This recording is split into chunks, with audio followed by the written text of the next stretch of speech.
آپ دیکھیں کہ بڑی بڑی زمینیں جائیداد ہمارے آبا و اجداد یوں ہی دے دیا کرتے تھے کہ کھاؤ اور پیو مزے مارو، لیکن اب دو سگے بھائی اپنی جائیداد کو غیر شرعی طور پر حاصل کرنے کے لیے اپنے بھائی کا جانی دشمن بن جاتا ہے۔ NB میڈیا یوٹیوب چینل کو ضرور سبسکرائب کریں۔ ہر انسان، ہر فرد یہ چاہ لے کہ میرے اندر جو گندگیاں ہیں، میرے اندر جو خرابیاں ہیں، میرے اندر جو گناہ جنم لے رہے ہیں، وہ ساری برائیوں کو، ان سارے خرافات کو، ان سارے گناہوں کو میں ختم کروں گا۔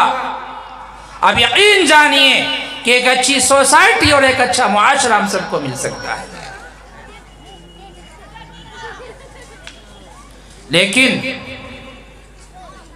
افسوس یہ ہے کہ ہم چاہتے یہ ہیں کہ اس کی شروعات دوسرے سے ہو۔ ہم دوسروں کو شب و روز اچھائیوں کی تلقین کرتے رہتے ہیں، برائیوں سے بچنے کے بارے میں کہتے رہتے ہیں، لیکن اپنی ذات کی ہمیں فکر نہیں ہوتی۔ اللہ کا فرمان ہے اَتَأْمُرُونَ النَّاسَ بِالْبِرِّ وَتَنْسَوْنَ أَنفُسَكُمْ، کیا تم لوگوں کو اچھائیوں کو حق کرتے ہو اور اپنی ذات کو بلا دیتے ہو، اپنے آپ کو بلا ڈالتے ہو؟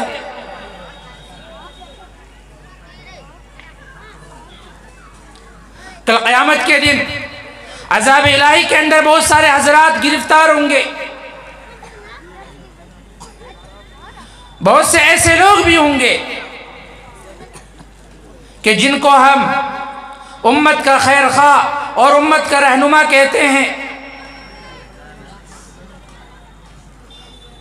ایسے حضرات بھی عذاب الہی کے اندر مبتلا ہوں گے۔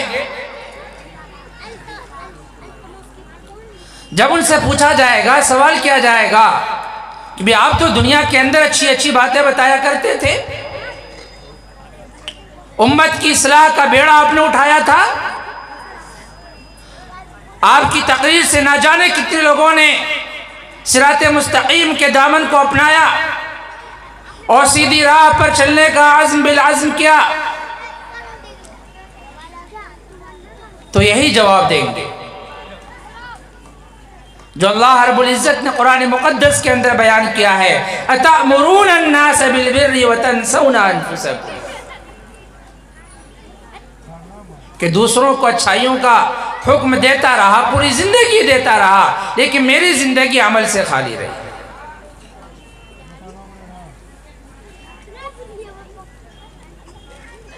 سرکار دو عالم صلی اللہ علیہ وسلم کو اللہ رب العزت کا جو فرمان سنایا گیا، اللہ رب العزت نے اپنے لاڈلے حبیب کو ڈائریکٹ لوگوں کی اصلاح کا حکم نہیں دیا، بلکہ اللہ رب العزت کا فرمان سب سے پہلے اپنے لاڈلے حبیب سرکار دو عالم صلی اللہ علیہ وسلم کے اوپر جو آیا ہے، امت کی اصلاح کے تعلق سے آپ نے فرمایا، اللہ رب العزت کا حکم ہے وَانذِرْ عَشِيرَتَكَ الْأَقْرَبِينَ، کہ اے نبی آپ اپنے رشتہ داروں کو ڈرائیے، آپ سب سے پہلے اپنے رشتہ داروں کو سمجھائیے۔ ایک طرف اللہ رب العزت نے اپنی ذات کی اصلاح کا پیغام سنایا اور اس کے ساتھ ساتھ اپنی فیملی کی اصلاح کا پیغام امت کو بتایا ہے۔ آج امت ان دونوں چیزوں سے خالی ہے، نہ تو اپنی ذات کی اصلاح کی ہم فکر کرتے ہیں اور نہ ہی اپنی فیملی کی اصلاح کی ہم فکر کرتے ہیں۔ اگر ہمارے سامنے اصلاح کی اگر پیشکش ہے، اگر ہم اصلاح کی اگر کوشش کرتے ہیں تو اس کی شروعات دوسروں سے کرنا چاہتے ہیں،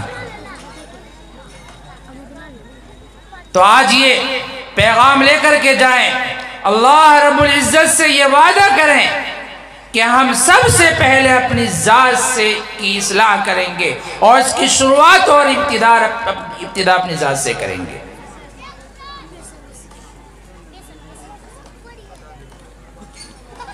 آج امت کے اندر جو خرابیاں، جو برائیاں اور جو گناہ جنم لے رہے ہیں،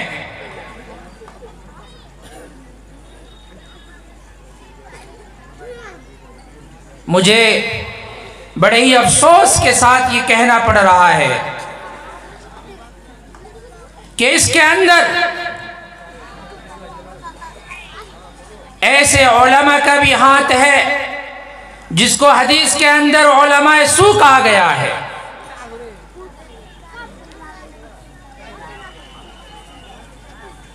بتایا گیا کہ جب تک علماء تقوی پر عمل نہیں کریں گے، امت فتویٰ پر نہیں آ سکتی ہے۔ غور سے سنیے گا، ایک چیز ہے فتویٰ اور ایک ہے تقوی۔ آج علماء کا یہ مزاج بن چکا ہے، اکثر علماء کا یہ مزاج بن چکا ہے کہ فتویٰ پر عمل کیا جائے اور اسی پلیٹ فارم پر امت کو لانے کی کوشش کی جا رہی ہے۔ اچھی طرح سمجھ لیجئے کہ جب تک علماء تقوی پر عمل نہیں کریں گے، امت فتویٰ پر نہیں آ سکتی ہے۔ تو علماء کی خدمت میں یہ گزارش اور درخواست ہے، اور سب سے پہلے میری ذات ہے کہ ہم سب کو چاہیے کہ ہم سب سے پہلے تقوی کے عادی بنیں، تقوی کے عادی بنیں۔ فتویٰ پر عمل کر کے دامن کو چھڑانے کی کوشش نہ کریں۔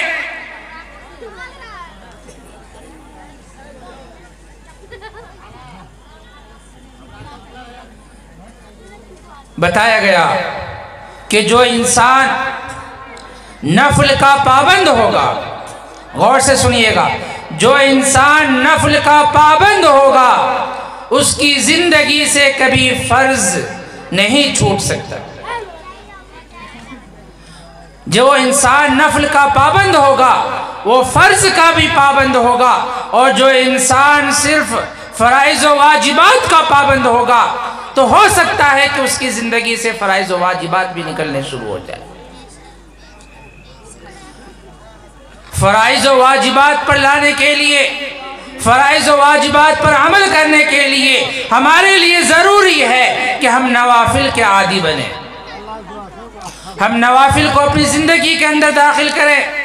اگر ہم نوافل کے پابند ہوں گے تو فرائض و واجبات ہماری زندگی کے اندر اچھی اور بسی ہوں گی۔ ہو سکتا ہے کہ کبھی سستی، کاہلی کی وجہ سے ہم نفل کو چھوڑ دیں، لیکن طبیعت یہ نہیں چاہے گی کہ آپ فرائض و واجبات کو چھوڑ دیں۔ کہ جو مسلمان نماز کی کہ نفل کا پابند ہوگا وہ کبھی سستی اور لاپرواہی کی وجہ سے، کاہلی کی وجہ سے فرض کو نہیں چھوڑے گا، وہ واجب کو نہیں چھوڑے گا۔ چاہے کتنی ہی سستی ہو، وہ فرائض و واجبات کو ادا کرے گا، اس کے بعد میں ہی سانس لے گا۔ لیکن پہلے سے ہی فرائض و واجبات کا پابند ہو، نوافل اس کی زندگی کے اندر نہ ہو، تو یقین جانیے کہ کبھی سستی اور لاپرواہی کی وجہ سے، کاہلی کی وجہ سے، کہ طبیعت کے اندر سستی ہو، تکان ہو، کوئی اور پریشانیاں ہو، تو ہو سکتا ہے کہ وہ فرض ادا کر کے واجب پر رک جائے۔ وہ کہے گا کہ وتر کی نماز تو واجب ہے، بعد میں ادا کر لوں گا۔ شیطانی وسوسہ آئے گا کہ وتر کی نماز تہجد میں ادا کرنا سنت ہے، اس خیال کے اندر آ کر کے کہ ابھی آرام کر لیتا ہوں، تہجد میں اٹھوں گا تو وتر کی نماز ادا کر لوں گا۔ وہ تہجد کا پابند ہی نہیں ہے تو وتر کی نماز کہاں ادا کرے گا؟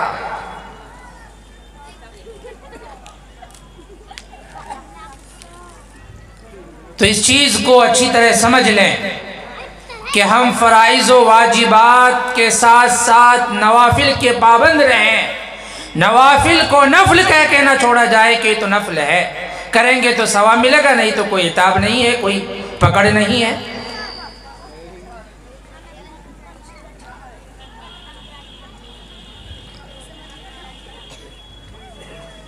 اس کے علاوہ اصلاح معاشرہ کے تعلق سے ہم بہت ساری چیزیں علماء کی زبانی سنتے رہتے ہیں کہ اللہ رب العزت نے ہمیں مسلمان بنایا ہے، ہم مسلمان کے دائرے سے نکل کر، غور سے سنیے گا، مسلمان کے دائرے سے نکل کر، مسلمان کی لسٹ اور فہرست سے نکل کر مومنین کی فہرست اور لسٹ میں داخل ہونے کی کوشش کریں۔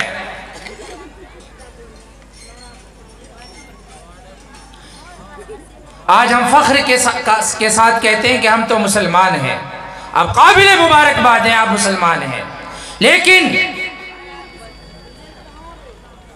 آپ مسلمان کی لسٹ سے نکل کر مومنین کی لسٹ میں داخل ہونے کی کوشش کریں۔ آج دنیا کے اندر مسلمانوں کی بہت ہی زیادہ بھیڑ ہے، کثیر تعداد میں مسلمان موجود ہیں، لیکن مومنین بہت کم موجود ہیں۔ آج امت کو ضرورت ہے مومنین کی، نہ کہ مسلمان کی۔ گوشت کھانے والے مسلمان بہت ہیں، جمعے کی نماز پڑھنے والے مسلمان بہت ہیں، عیدین کی نماز پڑھنے والے مسلمان بہت ہیں، شرما حضوری میں جنازے کی نماز پڑھنے والے بہت ہیں، لیکن اللہ رب العزت نے جو دین کا دائرہ متعین کیا ہے، جو دین کی حدود قائم کی ہیں، اس حدود کے اندر آنے والے مسلمان بہت کم ہیں جن کو مومنین کہا جاتا ہے۔ اللہ رب العزت نے قرآن مقدس میں بیان فرمایا، قد افلح المؤمنون الذین هم فی صلاتهم خاشعون والذین هم عن اللغو معرضون۔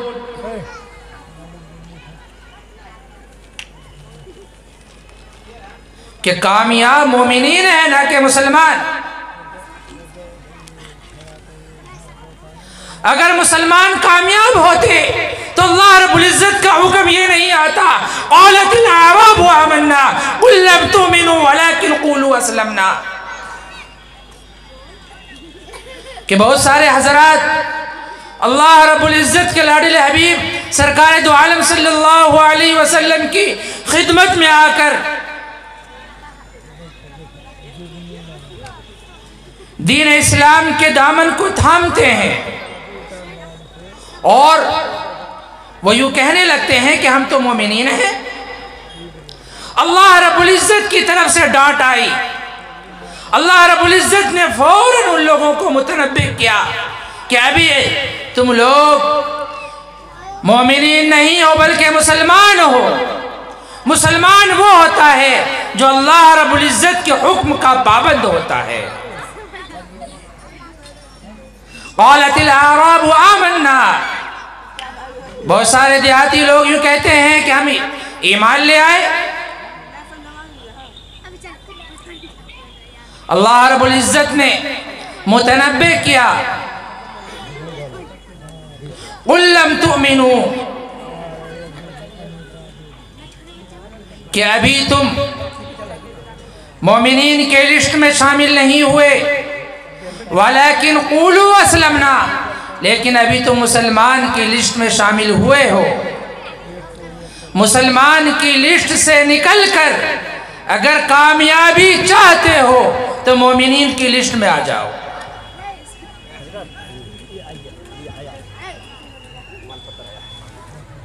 مومن کیسا ہوتا ہے؟ نبی کریم صلی اللہ علیہ وسلم نے بیان فرمایا، المسلم لا یکذب،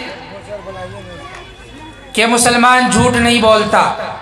جو مسلمان جھوٹ بولتا ہے سمجھ لو کہ وہ مومن نہیں ہے۔ دھوکے بازی